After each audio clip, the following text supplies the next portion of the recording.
I'm not going to fly over a giant mass of people like a protest, but in some situations, yeah, I'm okay flying over people because I trust the gear, and I sometimes maybe it's a little bold, but to get the shot, you got to kind of take risks, whether it's flying over water, flying over people, because I lost a quadcopter in a river once. So I know what can happen, but at the same time, it was just balancing things.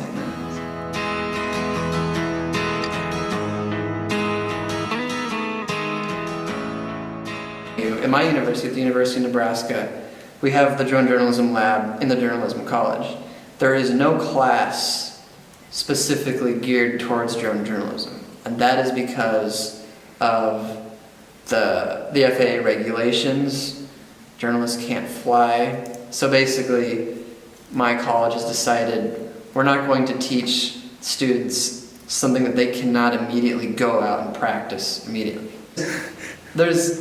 That's my university. Yeah? Okay. The University of Missouri, they've been teaching drone journalism, NYU too. So what they're doing is basically what we've been doing, but we've been doing in sort of an unofficial, non-class context. So basically, looking at equipment, buying, I know that the NYU class taught by Ben Moskowitz, they've got weather balloons, they've got a DJI Phantom Vision 2, there's something else too. So basically what they're doing is hands-on, working with the equipment, learning how to fly it, learning how it works, and then doing mission planning, because a lot of, once you have a UAV, how can you use it most effectively? So they're planning stories for the students. The students are proposing stories that they can go out and do. Because of the gray regulations in the U.S. and ethics too. There's no code of ethics for drone journalists right now, and there's no real regulations actually. There was a court case about a month ago where a federal judge basically said to the FAA, "You are imposing regulations that you cannot actually impose simply because you haven't followed federal regulations for proposing laws." So basically they're telling people arbitrarily you can't do this. So there's this ongoing court case that's continuing to unfurl. But anyway, so basically these classes they're getting into this murk but also at the same time, discussing things like you were saying. How do we do this work responsibly? It's one thing to just talk about it. It's another thing to actually go out and do it. And so like the University of Missouri, they produced a story. I can't remember what it was.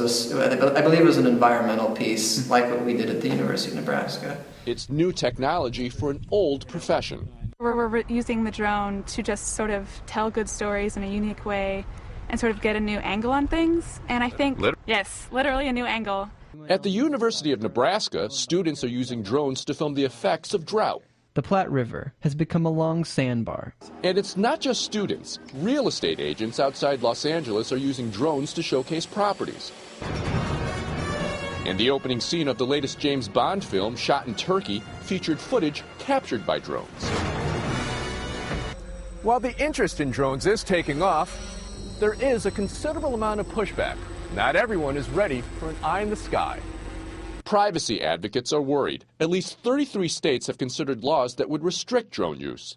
Federal regulations allow hobbyists to fly drones below 400 feet over unpopulated areas. But Congress has ordered the FAA to open the airspace for commercial drones by 2015. We're at the start of an experience similar to the introduction of the printing press, the steam engine, or the computer. While the story of drones in the U.S. is still unfolding, these students may be writing the next chapter. Tan Trung, NBC News, Columbia, Missouri.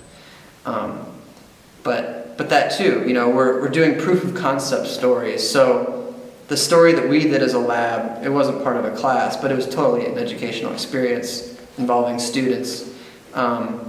Basically, we produced a news package.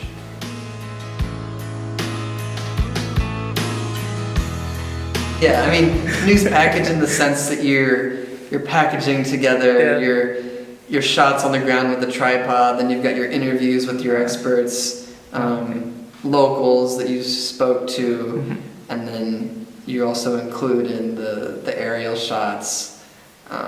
Just the multimedia piece. And we even had as a part of our story, so we not only had the videos, like a 2.5-minute long video piece went up on YouTube, but we also had a written piece.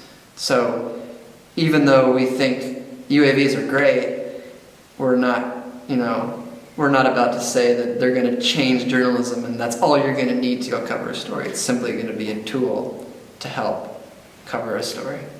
So our story about drought in Nebraska, the story that the University of Missouri did, basically same ideas. We were just showing this is how we think drone journalism is going to look. It's simply a tool to help tell a story.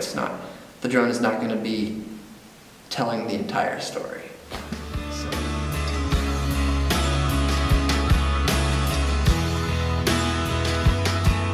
We've actually had a hard time getting journalism students involved.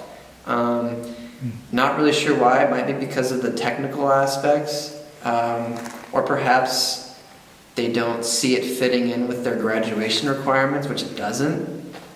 But within the journalism college, there's a lot of talk about the lab in the college, but there hasn't been a lot of students wanting to come work, unless things have changed since I left, but I haven't heard of anything like that. So it's kind of odd. I would think that there would be more.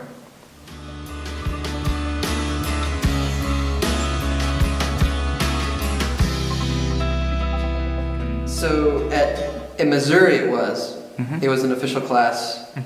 At the University of Nebraska it's not. So it's totally voluntarily. Yes, Extra. although you can actually there's even a financial incentive. If you're an undergraduate, you can get paid to do undergraduate research. I got paid to work in the lab. I don't know why more kids don't want to get paid to work with UAVs. Right. And you can actually you can do an independent study, but there's not a drone journalism course yet.